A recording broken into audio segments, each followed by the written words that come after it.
I'm going to go get the rubber gloves. It's a rubber glove kind of situation. I'll be... That's the cold open. Yeah. Brilliant. It looks bigger than it is. Everything you say is a euphemism at the moment. Well, I'm going to do blunt well, shall we do a taste test? Why can't I say words anymore? Welcome to Beer Christianity. My name's Jonty. I'm Laura. And I'm Malky. Holy shit, we got it right. We nailed it, guys. That's amazing. Yeah!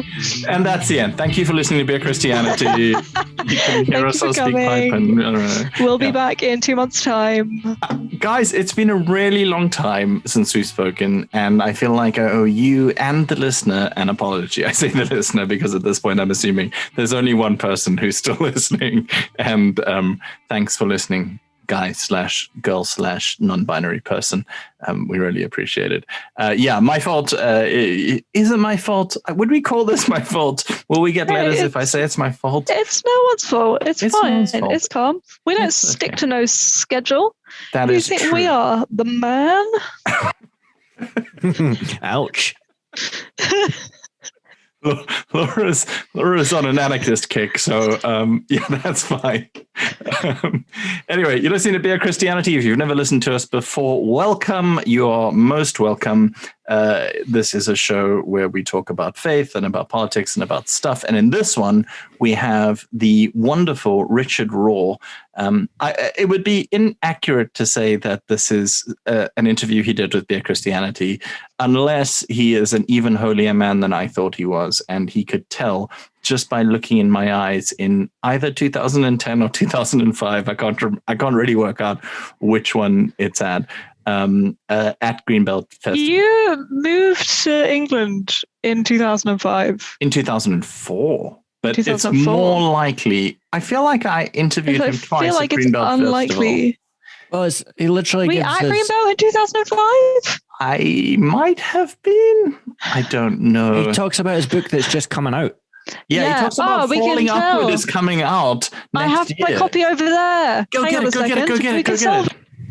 So we've got an interview that I did with Richard Rohr at Greenbelt Festival. By the way, if you don't know Greenbelt Festival, you should definitely check out Greenbelt Festival. Laura's back with the book. She's going to tell us what year Falling Upward was published. Da-na-na. Laura, this is like one of those detective podcasts, true crime. First published in Great Britain in 2012. Okay, so this is 2010, this interview. So just over, no, it's probably around 10 years old. And it's with Richard Rohr and myself at Greenbelt. And yeah, he's going to be talking a little bit about the two halves of life and all sorts of other interesting things, Franciscanism and alternative orthodoxies and all sorts of things like that. So do keep listening if you're interested in Richard Rohr. If you've never heard or engaged with Richard Rohr in any way, then you're in for a treat because Richard Rohr is amazing. Okay, but before we move on, what are we drinking? Malky? I am drinking actual whiskey. Oh, yeah. Wait. Is that the noise that it's that guy from TikTok with the weird demon that drinks milk? The egg demon! The egg demon! Yes! Well, I'm not going to be looking that up. Nice. Laura, Wow, I've just had a thing pop up on my screen saying, set up professional audio in audio settings. Probably shouldn't have been screaming. Laura, what you drinking?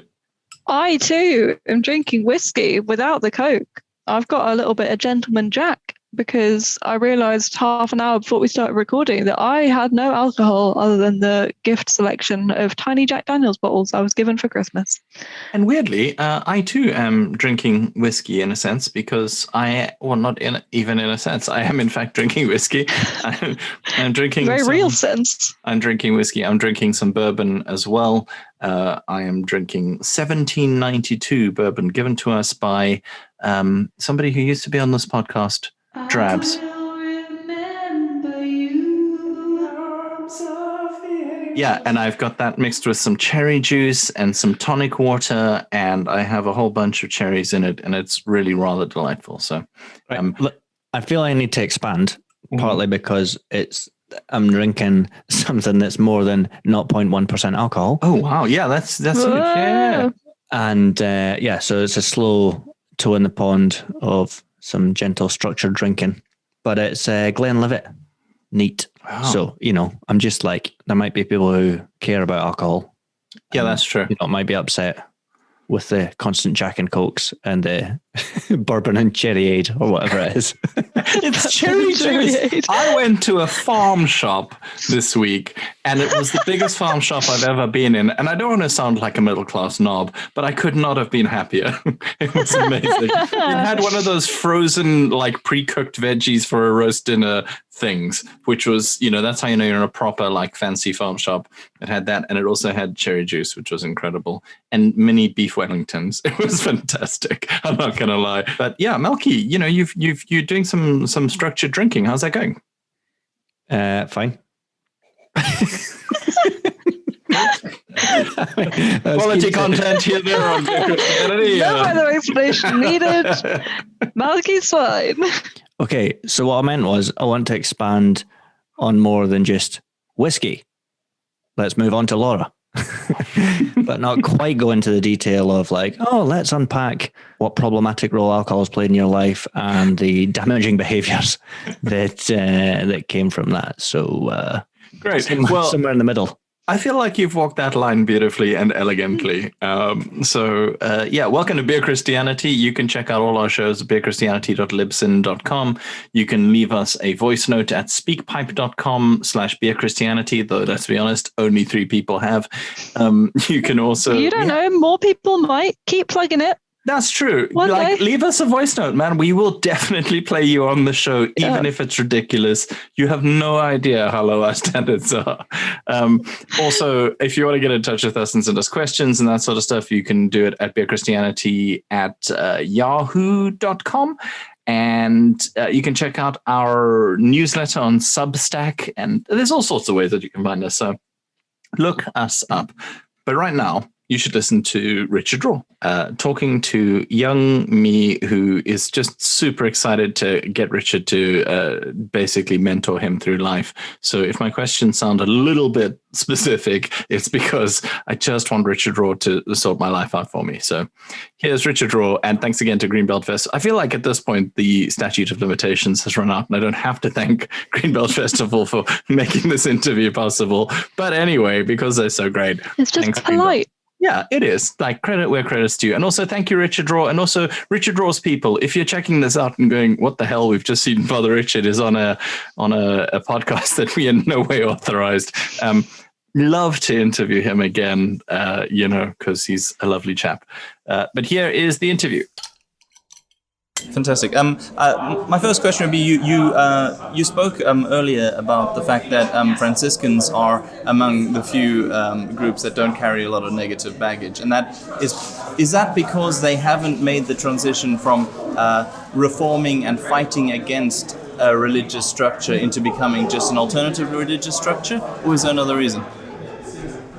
I don't know. To be honest, I think the first reason is because we're still riding on the coattails of St. Francis, that he himself is just such an attractive figure. The Library of Congress in Washington, he has the longest entry of any human being on the planet. His Francis, longer than Jesus, his Francis of Assisi. They said we enter approximately one new one every day. So he is so attractive that people think we're all like him. I wish we were, and we try to be, I hope. But, because we weren't identified ever, for the most part, with power and money, and tried to be the other extreme, I think it left us out of a lot of the political wrangling of the church. And because of that desire to be an alternative orthodoxy, we never got pulled into the defending of orthodoxy, the way the Dominicans and Jesuits often did. So that'd be one guess. But I think it's mostly, really, how we're riding on Francis's coattails. That's all. They like him, so they like us. Yeah. And we wear a quaint costume, of course, too, that people think is so cute. So that might be a part of it. It's definitely part of it. It's the branding. That's The what it is. branding, yeah. The alternative orthodoxy, a lot of the people I think who respond well to the emerging church, who respond well to a lot of what you say, are people who would want to make the world a better place and change it. A lot of the causes of why the world is in a bad state are structural, they're systematic, they're of a huge scale. Can we really change them by ignoring them, as Jesus did? The way I said in there. No, I don't think ignoring them is totally adequate anymore. The reason I would still put it out first is it keeps you from getting cathected, defining yourself by your opposition to them. You know, the ignoring is what we call detachment, okay? Let them go do their thing. I'm not going to give it any energy, even in reacting against it. So ignoring is a good first step. But I think today, once you know you're properly detached and can find your own place of gospel freedom, I think there's a very important place for speaking the truth to power, which Quakers are good at. But now hopefully doing it from a free place. As I said in there, you don't need to win, you don't need to humiliate the enemy, you don't need to be right. But if you don't do that detachment, ignore it, you're normally attached to your role as being a reformer, as being holier than thou. So I think it's a pretty important first step. But thank you for giving me the opportunity to say, I think there's a place for working for social change actively. Yeah. In terms Strong of place. Strong place, yeah. Indeed. In terms of actually doing that without being attached to your kind of defining yourself against somebody else, are there principles that can guide one in the way one does it? Always asking for principles, kind of missing the point in itself. No, I think there are principles. In effect, I was trying to give those. I don't think you can work for the change of something until you can first of all respect it and love it as an image of God. You understand? Another person I'm talking about. So that's the first principle. I don't think you have a right to attack things if you disdain them, if you hate them, which is what I mean. I want to humiliate them. Now, when you think dualistically that I'm totally good and you're totally evil, it's pretty easy to ignore that. And I know, I mean, people could always bring up the situation of Adolf Hitler and was Bonhoeffer right in saying he needed to kill him. I guess theoretically you could make such a case, you know, but you better not put that in the hands of immature people. That's the trouble. You put that in the hands of immature people, and they're going to justify hatred all over the place, saying they're doing it for Jesus. And you and I know. And this line that your people use and our people too, you know, love the sinner but hate the sin. It only works on paper. It doesn't work in real life. It doesn't. Yeah. Kind of what you've said in the past of the prophetic position being kind of on the edges but still on the inside and standing underneath the authority. Or do you think there is a place for criticizing things you're not part of, and how do you mesh that with it? If you've taken a step and you've separated yourself from consumer capitalism, sniping from the side does seem like a lot of what the church does at homosexuals, at the political left, and all that kind of stuff, and yet you do have to speak truth to power.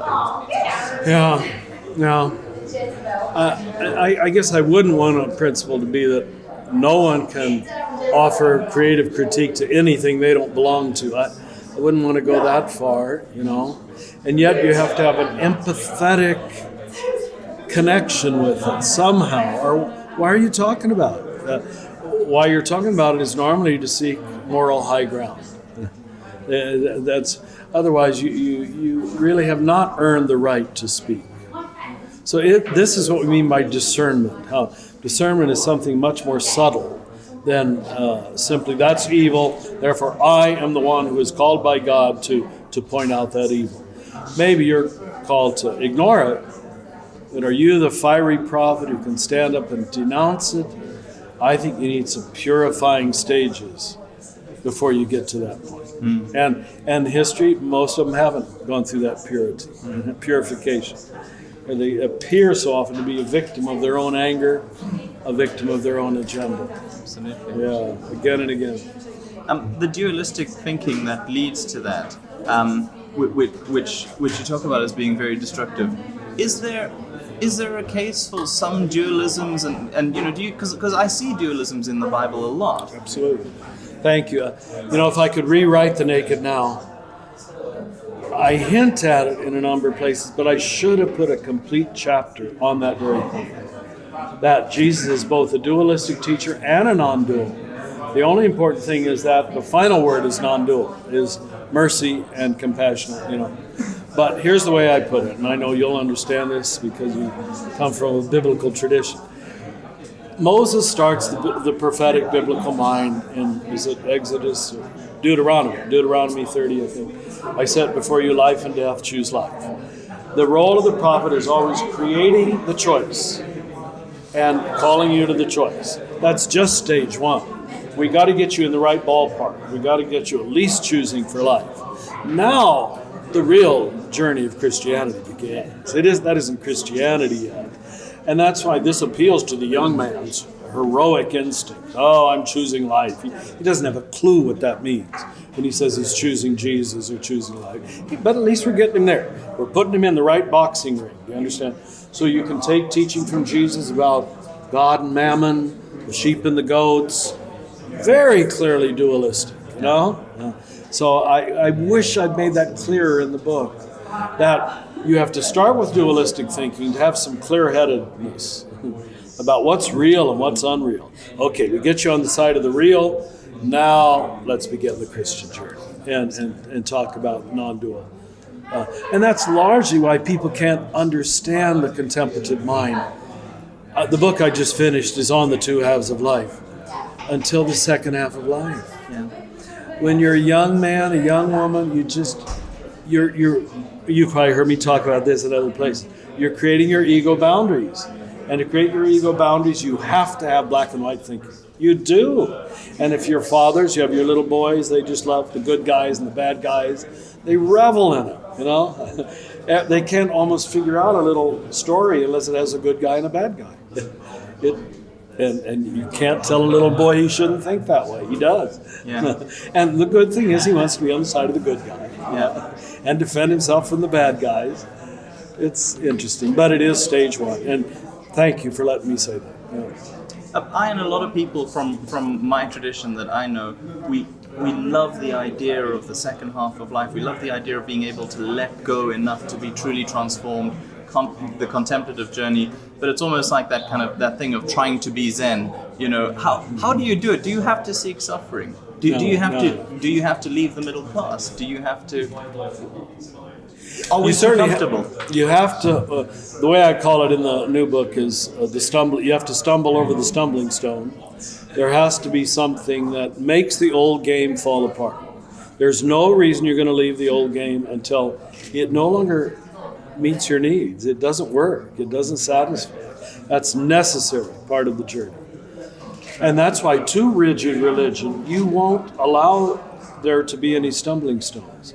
You don't face the contradictions of the Baptist tradition or the Catholic tradition or Franciscan tradition. You pretend it's all perfect when it clearly isn't, Those people stay in the first half of life forever, And we have a lot of them in all of our denominations, where the container becomes the substitute for the contents. You've heard me too much, I think. But I hope I'm finally able to clarify this in the new book.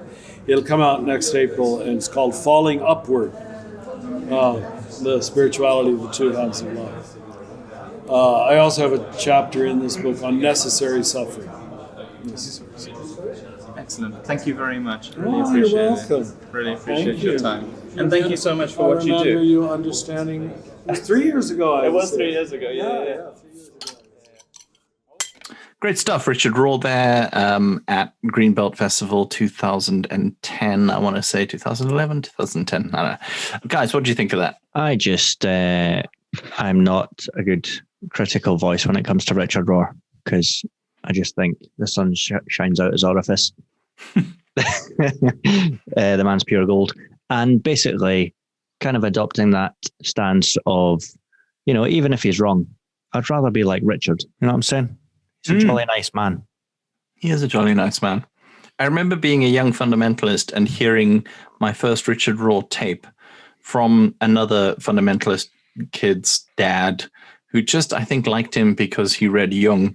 And, at that point in fundamentalist circles, having speakers who could read, never mind read Jung, was a big deal. And I remember even then thinking, he's obviously a heretic in some ways, but he's also so clearly at a very kind of like Holy Spirit level, a man of God. And even when I've, chatted to him and thought, oh, I'm not okay with that necessarily. Like, it's hard to think of him as one of the bad guys. And yet you see stuff online and there are Catholics and Protestants who think he's the devil, which is really bizarre. Yeah, because even I was going to say, even how he treats you, Jonty. even someone such as me, someone as low as just also how he interacts with folks on his podcast. He listens. He's not just got his spiel to say. And with your stuff, it's like, oh, thank you for asking that, or thank you for acknowledging that, or just finding shit interesting that other people are saying. It's quite powerful. Yeah.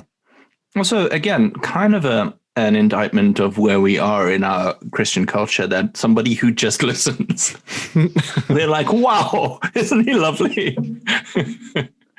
Laura, what did you think? Yeah, I thought it was really good.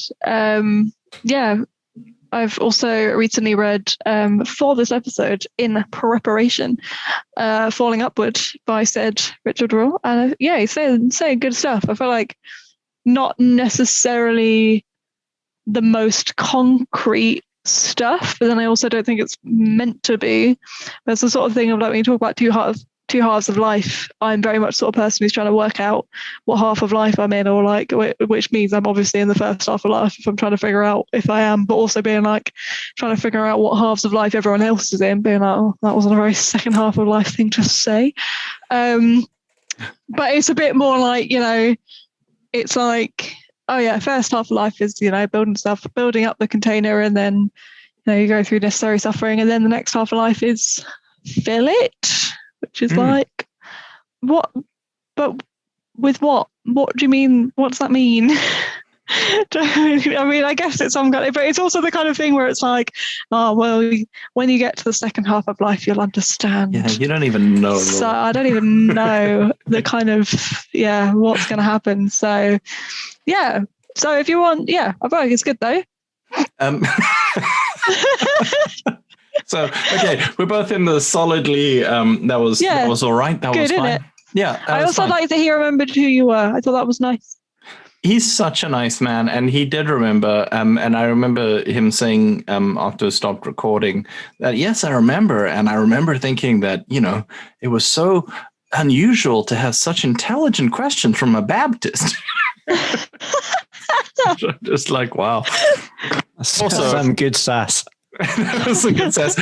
And when a buddy and I went to interview him in Albuquerque, New Mexico, and he took us out for dinner and we had drinks with him. And just before we ate, and he said, well, you boys being Baptists probably won't want to have a beer. And we were both like, whoa there. Whoa. We're from the United Kingdom. I'm not, but yeah, you're right. Malky's such a gracious guy. And Laura, the question of what you fill the container with, I think is actually crucial. I think for me, and we've spoken about this many times on this podcast about the two halves of life, or I think Brian McLaren talks about it in 4 stages or 5 stages or something. And now I finally know what we're talking about, guys. I've caught up. Two halves of life, isn't it? Malky, what do you think you fill the container up with? Now listen, I thought we were supposed to be transcending the container. You build the container in the first half, and then you're like, fuck that shit. Now I can... Cool. You learn rules so you can break them. My understanding is not you learn the rules so that you can break them.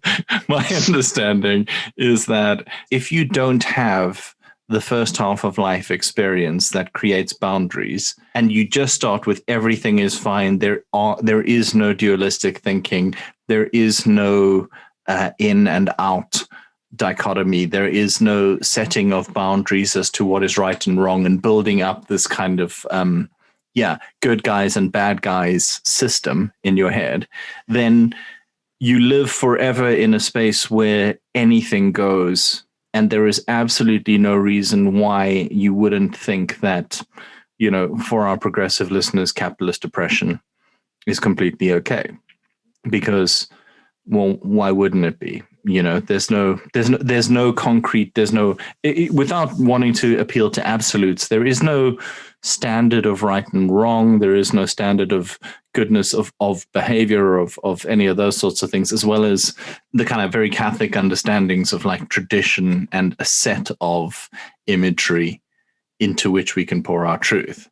I think for me, the second half of life is not so much we just ignore the first half of life. It's not within those boundaries, but within that general frame. If it goes beyond it, we don't care so much because we're not so much about building the walls and building the fortifications around our position. We're not trying to define who is inside and who's outside the castle walls. We're now more concerned with whether people are okay and the other stuff around it. It's a difference between a mindset that I think kind of epitomize the fundamentalist mindset of we're under attack. We must defend something. We must conserve something.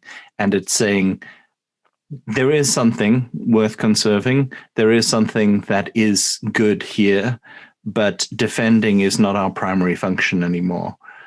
We can just kind of get on with it.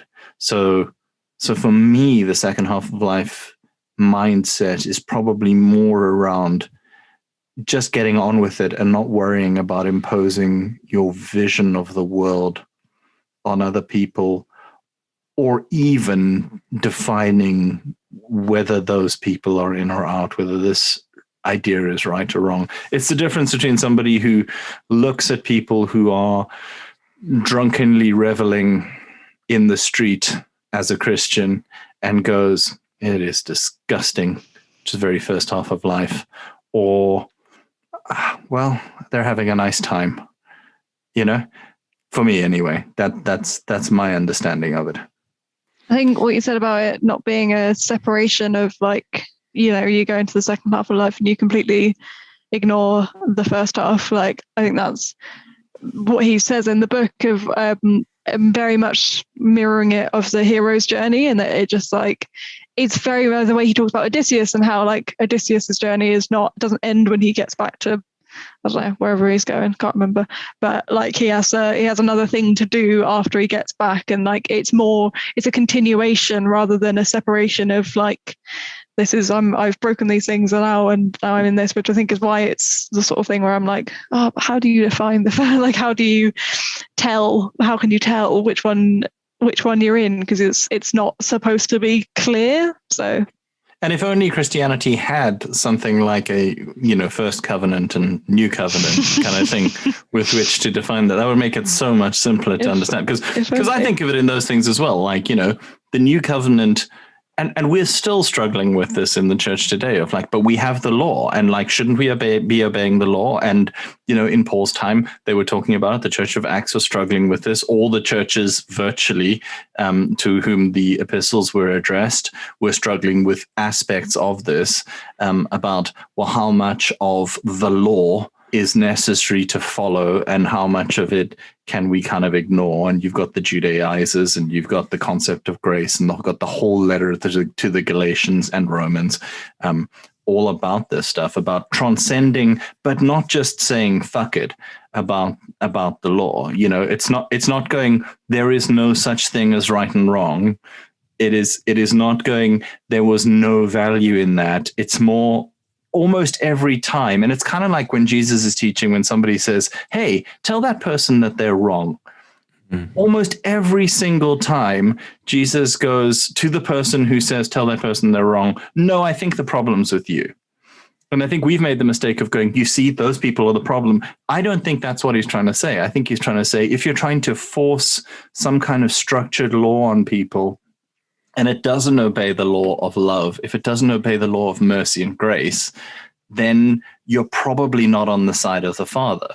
You know, like, I don't think God, and I don't think Jesus hated the Sabbath or thought it was bullshit.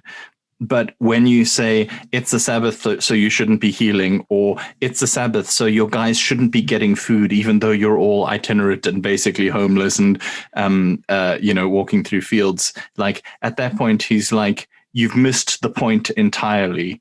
The law is here to make things better. As soon as you start using it, as any, I think, codified structure can be, to oppress people, or even just to prove that I'm right and you're wrong, it's that mindset of, I need to show them how wrong they are because I'm so right. I think that's the problematic part. It's that going back to that basic of Christianity of God is God, you are not God. And whenever you put yourself in the position of God, you're almost certain to fall into sin, whether or not you're in accordance with some kind of law or that structure or the container or the fortress or whatever. Yeah, I think that's a very hard it's a very hard place to be in, or it's a hard thing to hear, I guess, when you're in the first half of life.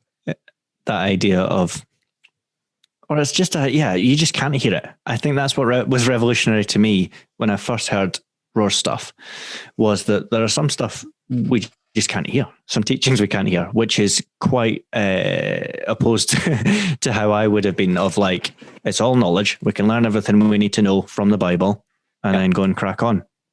But I think also the first and second half of life stuff, that approach to the Bible, I think helps clarify it for me. That sort of, yes, it's important to build your doctrine and build your belief systems and build your morals and ethics. But then for me, the second half is the wisdom and knowing, like, yes, you could quote these verses. You could prove that this is wrong using X, Y, and Z. But what does love say and what does wisdom say in this situation? And it is fascinating how Jesus did at times appear very dualistic and at other times responded like saying the whole law and the prophets is summed up by love God and love your neighbor. And that's it. Yeah. And the first half of life mind hates that, because it's like, but can you flesh that out a bit so we can nail it down and force that on people? Yeah. That's the freedom. That's the freedom that comes. And I think the negative side of the first half of life is so apparent when you look at how unequally that is applied. Because I remember being that guy, and I've known so many people who are in that position of like, no, but we need to know who is in and who is out, what is right and what is wrong. We need to know the details, like you say. But nobody, or very few people in that position, alight on, okay, well, we must take the latter half of Matthew 25 and the sheep and the goats, because Jesus is super clear.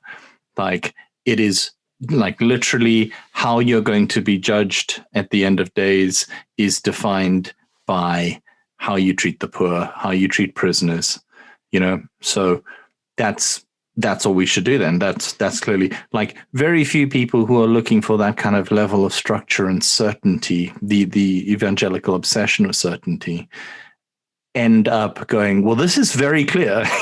They go, if only he was clearer, what could it all mean? I think also what is a clue here is that Jesus says some contradictory things. And I know our theologically educated listeners are going to go, no, it's not. Because you see, if you read it like this, and if you do these mental gymnastics and, you step through these kinds of hoops, then it's not contradictory. It is contradictory, or our theory is wrong. The sheep and the goats does not fit with if you believe in your heart and you confess with your mouth, which is what evangelicals tend to go with. I just say the sinner's prayer and I'm saved. Matthew 25 does not fit with that. And if you are a literalist about scripture, you have to be honest about that and go, these things do not fit. So there must be another way to understand this, or at least something that is as rigid and exclusive as we've been trying to fit it to. And if we're honest, for our own ego needs, because we want to make sure that other people don't belong as much as we do, then, well, I don't think it's honest. I think when we look at it like that, you know there's something else going on there if you're trying to force that on at all. And it makes much more sense of the Bible to me. Like, it's much more freeing when I don't feel like I need to defend it. And can see there's contradictory voices or dissenting voices in different parts of the Bible, or even Jesus when he's speaking to different people. But of course, like, you apply that to life. You say different things to different people because they need different stuff, you know? And it's embracing that, recognizing that we learn through experience and we're shaped by where we are in life. And that leads on to what he's saying about this stumbling stone of, like, things will happen. The wheels will fall off if you just have that rigid system. There's going to come a point, God willing, that stops working. And then you're going to look back and go, oh yeah, all these people fell outside my system, but I was in denial about it because it didn't fit in the box. And I think ego is key to that. And I love how central that is to Rohr's approach, that the first half of life is important. We need to build an ego to know a place in the world, but then the real spirituality is letting go of that ego and disassociating with it, I would say. And I think there's an important job to do as well in the first half of life of not allowing it to be pure ego, because I think that develops a very wonky container. I think that develops a warped system. I think it's still important to interrogate at that point what is true and what is not. And if it is just stuff that is self-serving, white middle class, Northern Hemisphere theology that recognizes nothing of what it is to be poor, that recognizes nothing of what it is to be powerless or on the margins or oppressed, or the existence of oppression or the existence of some kind of unequal power relation, then that is problematic. And I think even when we're being kind of brutal and hardcore in first half of life and really defining what is true and what is not and who is in and who is out, I still think there's a good work to be done there. It's not like any nonsense can fly as if it's reasonable because, oh, well, you're young, you know? Like, I think if you hate gay people in the first half of life, you're still fucking up. It's not just, oh, well, that's first half of life hijinks. But if at that point you're like, well, I believe that certain behaviors are sin, I'm like, okay, I get it, because you need to define the moral landscape. But there is a point at which you still need to recognize the law of love, even if it's in your first half of life, the best you can do is tolerance. For me, I think that's the question. The other thing that you say, which I think is really interesting, is the fact that Jesus says different things to different people. Is it Paul and the apostles who say, you know, whoever's not against us is for us, and then whoever's not for us is against us? And I think it's in the same book. That kind of contradiction, admittedly different context, but that's the point, is you can't prove context. And I was thinking about a piece I was reading in a book about Graham Greene's theology, where they were talking about Teilhard de Chardin and kind of evolutionary theology, and the idea of God changing, God growing, and how anathema that would have felt to me as a young fundamentalist. And I was wondering what you guys thought about that, the idea of God being able to change his mind, change his approach, grow, and still be God. Well, that's a silence that heresy still seems to engender on bare Christianity. That's the sound of the listeners dropping off. I had some thoughts, but I was going to let Laura jump in. I don't know if I have thoughts. Repeat the question for me. Do you think God changes? Do you think he grows? Because in our churches, we tend to go like, there's no way God is exactly the same now and forever. I mean, in a way, like, yeah, because there's two different covenants in there. So, like, to an extent, like, yeah, I don't know if it's the same. I don't think you can compare it in terms of like first half of life, second half of life.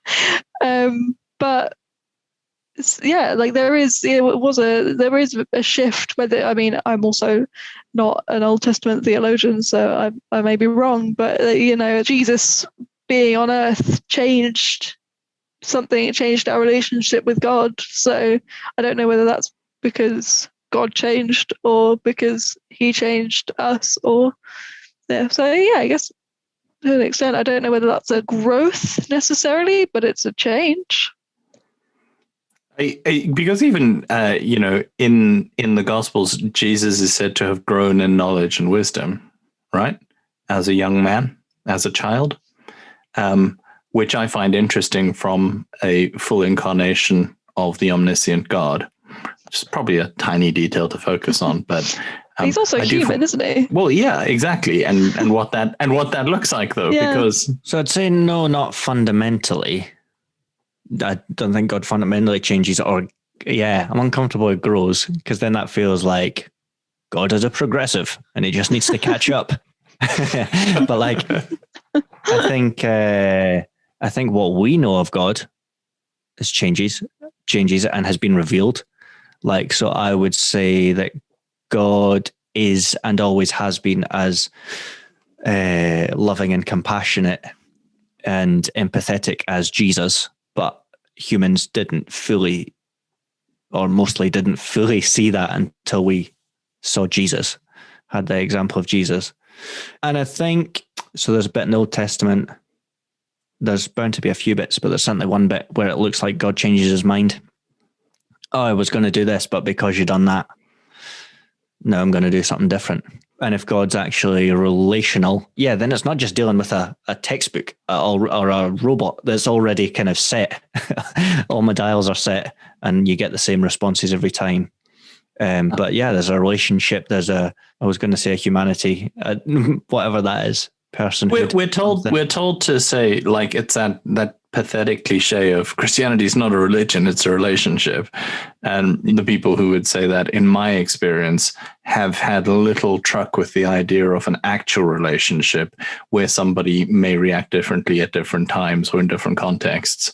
Because scripture is clear that God changes his mind, at least in response to the prayers of prophets. Right? It rains, it doesn't rain, because the prophet has asked.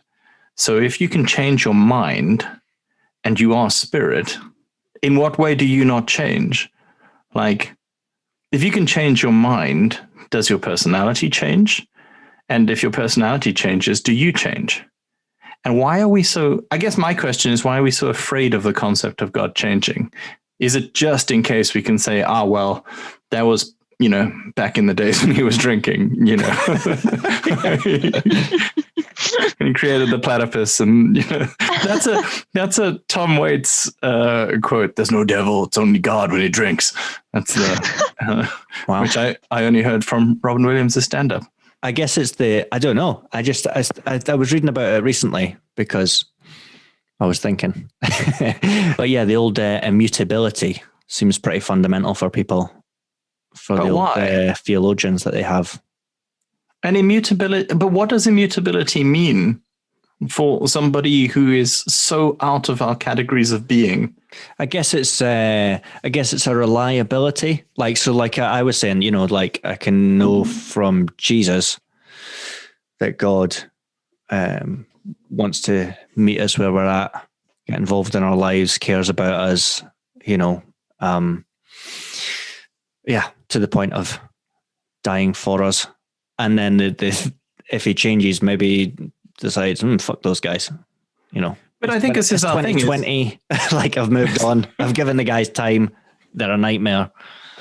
I mean, I don't want to be weird, but isn't that a refrain that gets repeated throughout the Old Testament. What's that? It is that thing of like, I've given them a chance, but they've, I'm done with them now.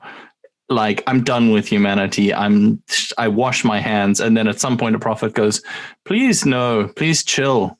And then he does, and he has mercy. He doesn't wipe everyone off the face of the earth. He doesn't completely abandon Israel. Like, that actually seems to be very core to the narrative, but we seem on both the progressive and the conservative side so addicted to the concept of certainty about how we can predict God's reactions, because we hate the idea of God being someone with whom we are in relationship, actually, if we're honest. I was recently interviewing Stanley Hauerwas, and he was like, why would you want to have a relationship with God? That sounds terrifying. And that's why, of course, I'm not a Baptist. What am I, an idiot? Like, it seems to be something that we actually completely react against on both sides of it, whether we want to be nice and chill people who just believe that God is always loving, or the guys who want to believe that he is a hardcore judge who's going to sort out the evildoers. Like, this sense that God cannot change and he is immutable seems to me to be rooted in a fear, and an unhealthy fear, of God that has more in common with the fear of gods that animist or Greco-Roman society may have had, where we must appease them. Please, please, please don't hurt us. And we're kind of like going, don't worry, he's not like that. He's always the same. And I think you don't have to go, he never changes, because he changes his mind. He changes his mind in response to our petitions. He seems to, we can say all the fun like things we say about the law, but at one point in history, it was obey the law or you must kill these people who break it. And then at a later point, it's like, hey, man, these things were made for you, not you for them. That seems to me to be a change. I don't think that's like God is somebody who you can't trust because he's got some kind of junky unreliability vibe going on. It's more just God is an actual subject. He is a person, not an equation, not an impersonal force like the Vedic religions would say, but like God has a consciousness and he cares about you. And while I don't think he's going to change wildly, I think his nature is one that is loving and good. And maybe those are the only things we can say about him for sure, because everything else that we say about him may extrapolate too far and be too bound by our own concepts of what he should do and how he should behave when we are not God. And, the fundamental is he's God, we're not God, But if I know that he is loving and he is good, I'm not super stressed out if he can change his mind about stuff. In fact, I'm kind of excited. No, I guess, sorry, go.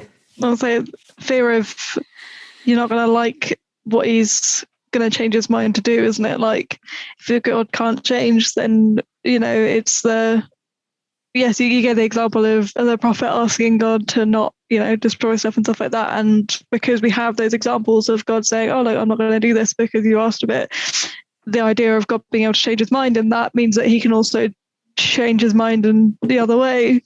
And it's that fear of, and you can put that down to big existential things like that, but also to smaller things of like, well, I trust that God's going to give me this in my life. So like, if I keep praying for it, like, it's definitely going to happen because God's going to give it to me. But like, if you say that God can change his mind, then that's not certain, and fear of the unknown in that. And the thing is, newsflash, it is uncertain.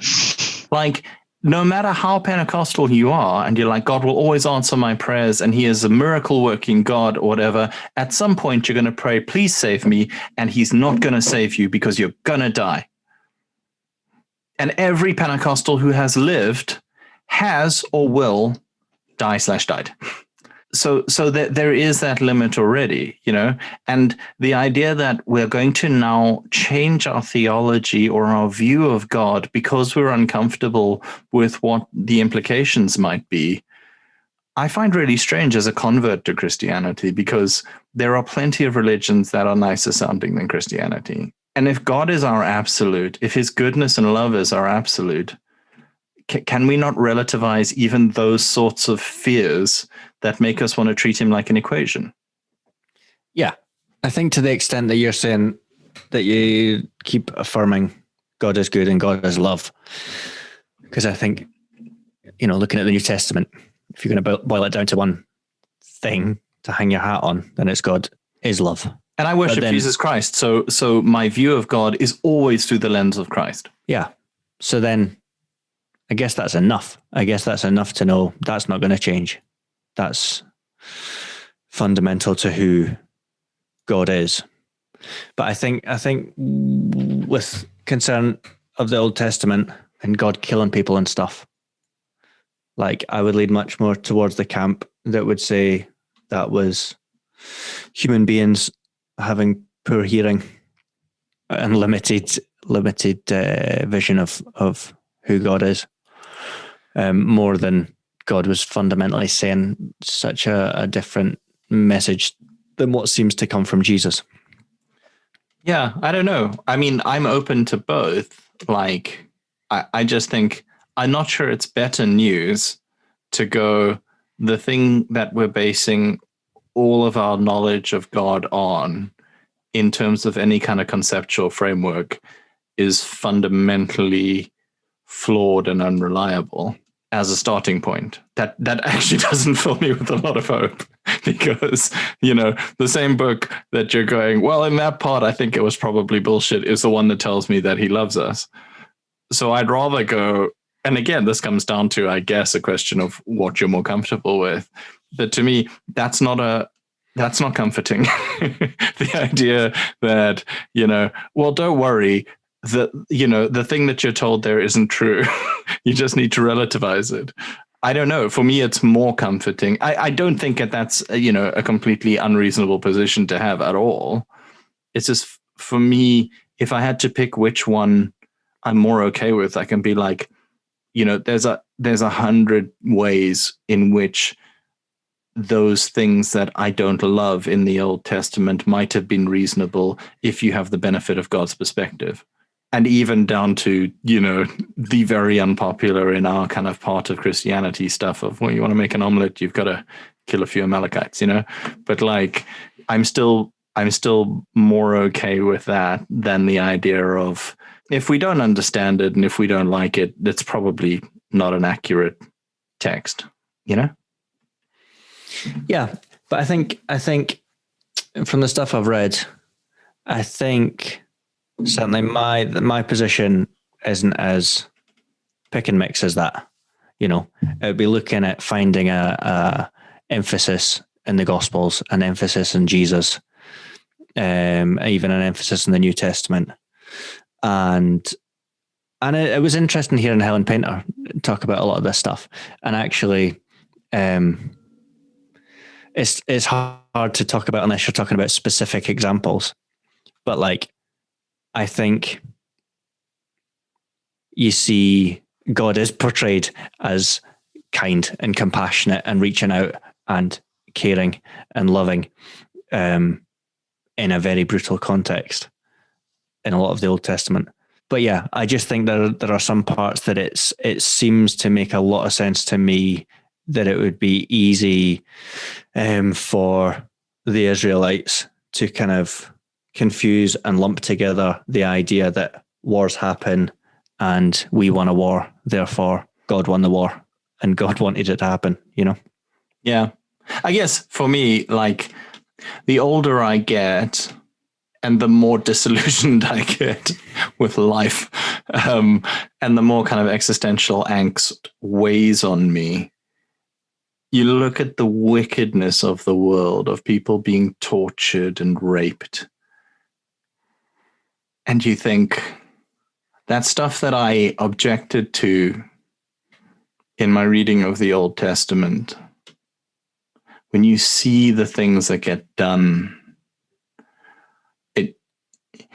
I'm not saying it's a good Christian thing to want suffering and punishment to be meted out on people who torture poor people to death.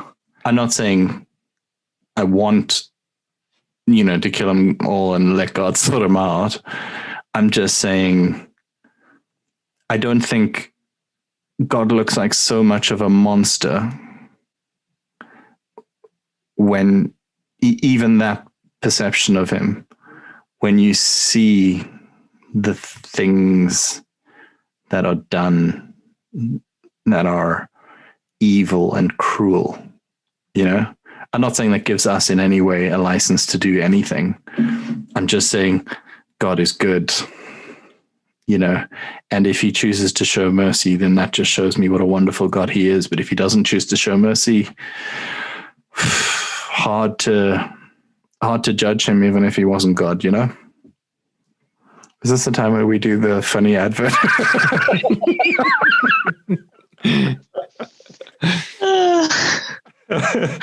You're listening to Beer Christianity. We started as a barrel of laughs, and I feel like this is It's gone to a dark place. A really dark place. Yeah. This is fairly typical of Beer Christianity, though. Is Jonty takes us to a dark place where Malky and I don't know where to respond to. You do. You both get a very specific look on your face. Then we laugh, and it's fine.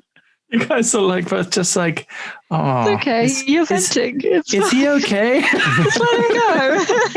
Malky, you have thoughts. Yeah, there's a danger there's a big danger with all of us making God in our own image. And again, that's about ego, isn't it? It's about certainty and pinning God down to how we would want him.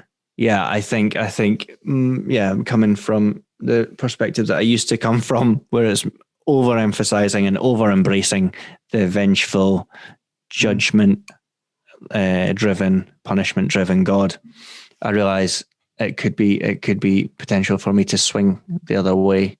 And yeah, again, with God relating to human beings in a relational way, then you have that grief and anger and pain and all that as well. So yeah, it's not a neat circle. No, and I'm not saying, maybe we should, give the vengeful God idea more credence these days. It's just, I think that's why it's not that problematic for me, maybe, is, but maybe a healthier way to look at it is the scandal of the cross, of the fact that this pure and good and loving God comes down and is willingly subjecting himself to the worst of us, the absolute worst of us, having done nothing wrong, and he doesn't fight back, and he submits himself to the worst of his creation and our worst failings. And that in itself is just incredible and so humble and so good and so loving, however you understand atonement. Yeah. Anyway, you're listening to Beer Christianity. I have moved on to non-alcoholic stuff, which, considering the tone of this, is probably a good idea. I've been drinking Lucky Saint 0.5%, which Malky introduced me to, and I saw in a shop, and it is very good. Lucky Saint beer? What is this called? It just says Lucky Saint. Is there any alcohol drink? Non-alcohol beer-flavored drink.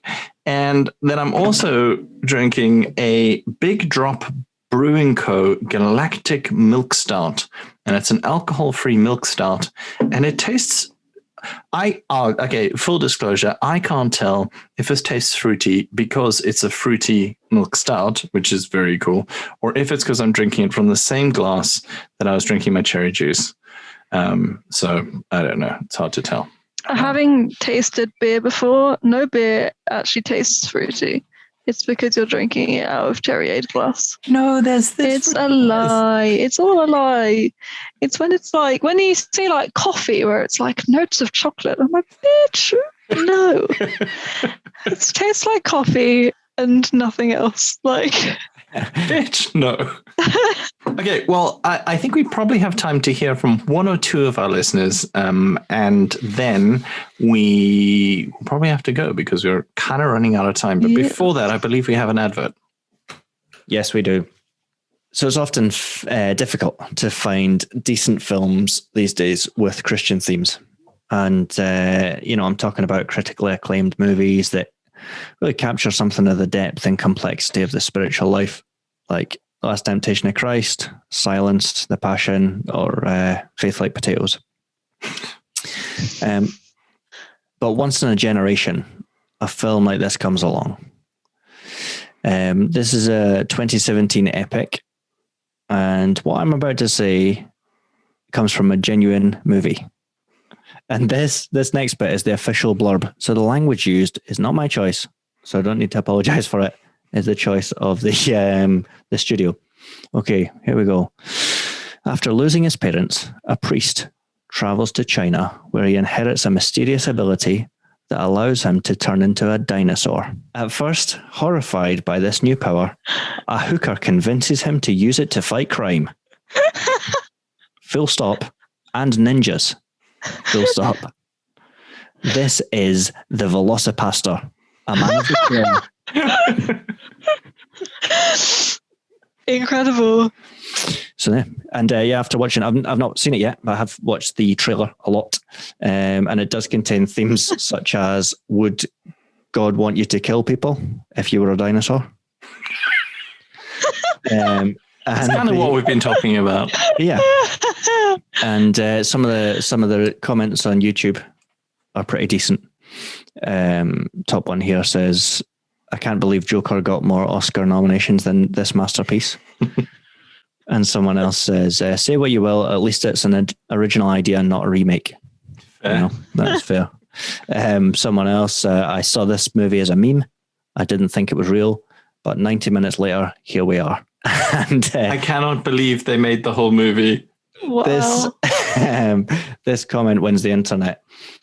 Someone says, "I can't wait for the sequel, Mammosaurus Rex." So you can only imagine the replies, but you don't need to. More suggestions such as Jurassic Park. Jurassic Park. Velociraptor. Velociraptor. One for Jonty, the T-Rexorcist. Oh, too good. And a potential sequel set in Rome, Triceratops. And this vinyl couple I need to credit my wife with. Jurassic Park, as in Jurassic Park. Yeah. Nice. Yeah. That's solid. To include other prehistoric animals, woolly mammoth. A mammoth. Sorry, it's because of your accent. You say a lot before you say words. Woolly mammoth. Woolly mammoth. Woolly mammoth.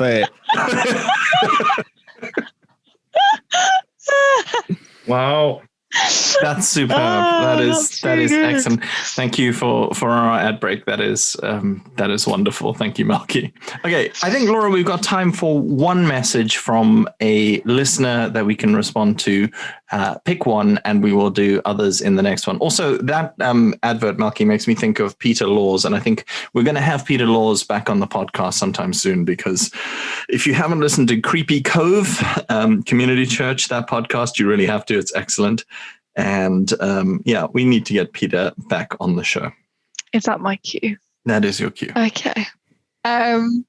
So this is a message from Colin Cartwright. Hey, Colin. Hey, Colin. Thank you for minister at Carey Baptist Church, Hemel Hempstead. He says, "Hi, Jonty, Laura, and Malky.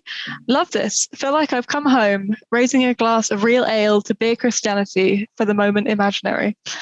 Preface to this email, we did receive this at the end of January. Apologies, Colin, for not. Sorry, Colin. I suffer from depression.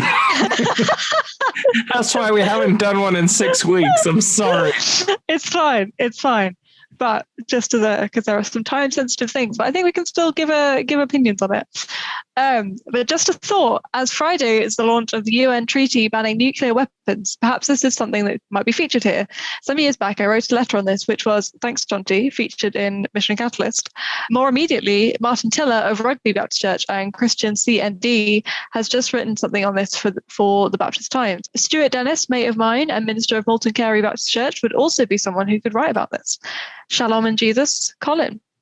So I did at the time of receiving this email look into this, and it was it's one of those things where it sounds really great, and like it is really great in that the UN has banned nuclear weapons, which is great, except for the fact that like everyone who owns the nuclear weapons have all been like, we're not going to ban nuclear weapons because we are the ones who have them, which in my opinion is quite ludicrous, and also giving the defense front of like, well, we need to have nuclear weapons in case somebody shoots a nuclear weapon at us.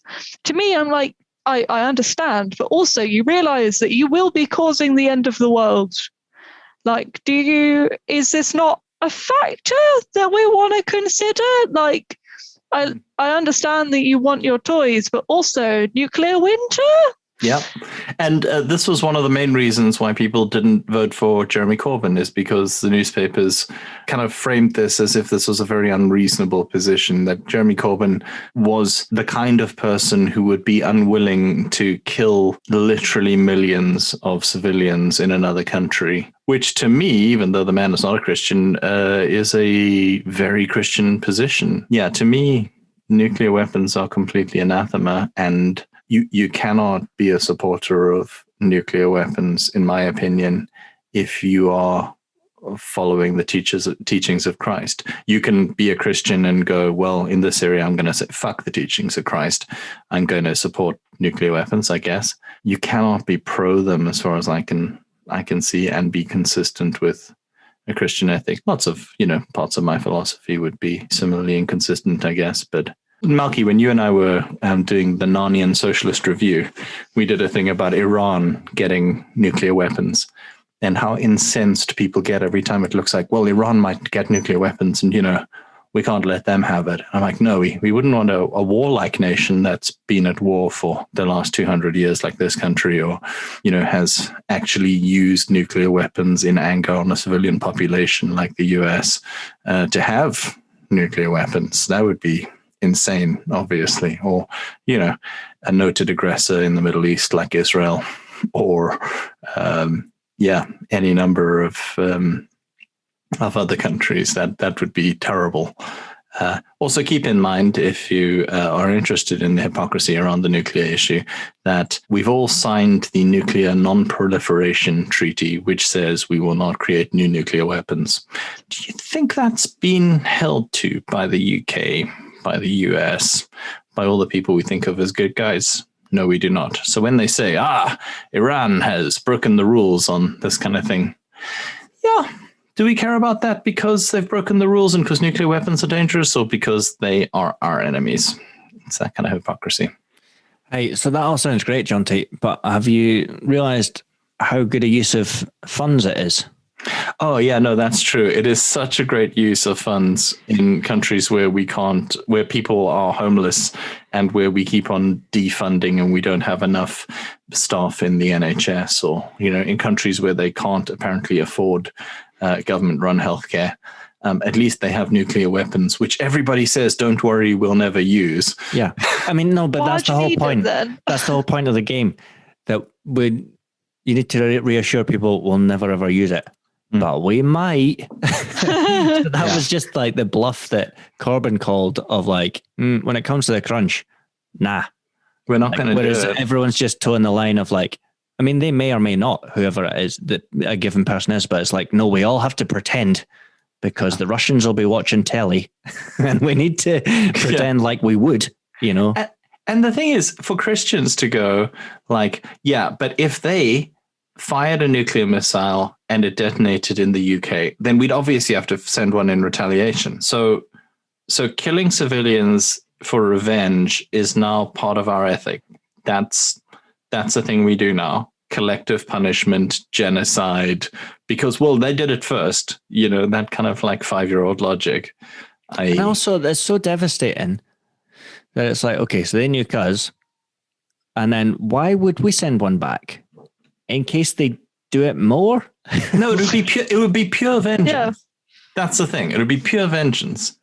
It is a completely indefensible position to be pro-nuclear weapons. Do check out Christian CND, the Campaign for Nuclear Disarmament, and CND generally. And I believe JPIT, the Joint Public Issues Team of the Baptists and the Methodists and the United Reformed Church, have a statement that they released sometime in the last 6 weeks when we haven't been recording, where they've also been promoting non-nuclear ideas.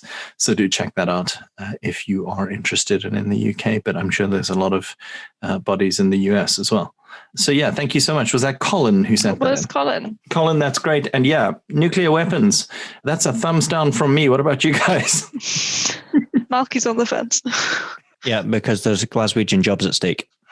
Oh, yeah, that's true. We need freaking nuclear submarines as well. Just to kind of... As someone pointed out, you could give all of the workers £1 million, and close it down. No, but you'd still be saving billions or whatever. Okay, well, I think that's... Case closed. Case closed. We're done. No nukes. Listen to us, UN. Yeah, I feel like... I mean, they already did. They banned them, but...